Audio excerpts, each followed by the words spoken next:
Hello, good morning, students. Today's transcription number 60 on the speed of 100 words per minute. Start.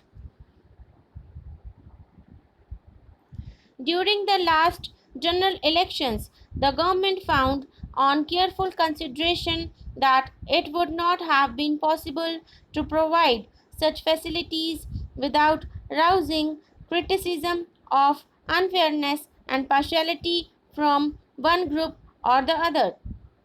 However, after the elections, the government have given careful thought to the matter.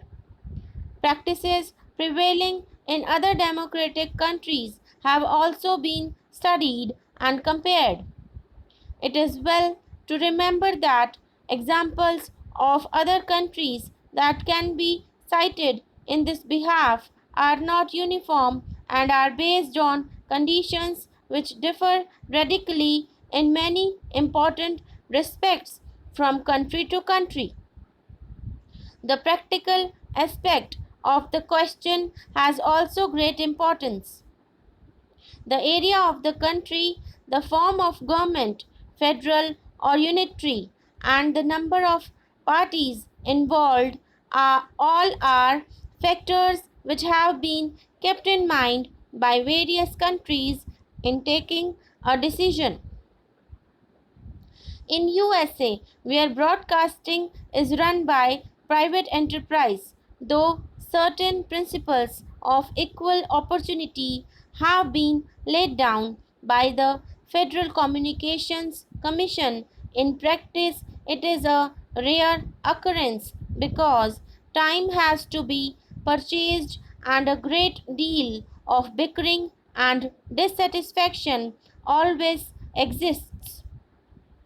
In Great Britain, only since war opportunities have been provided for a few election broadcasts, the allotment of time being subject to the strength of the parties and other practical considerations.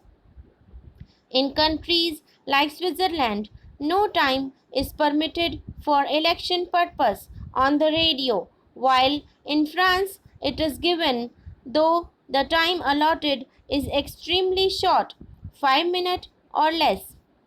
It is clear from a study of foreign practices that each country has taken the conditions prevailing there and also the number of parties and other factors into consideration.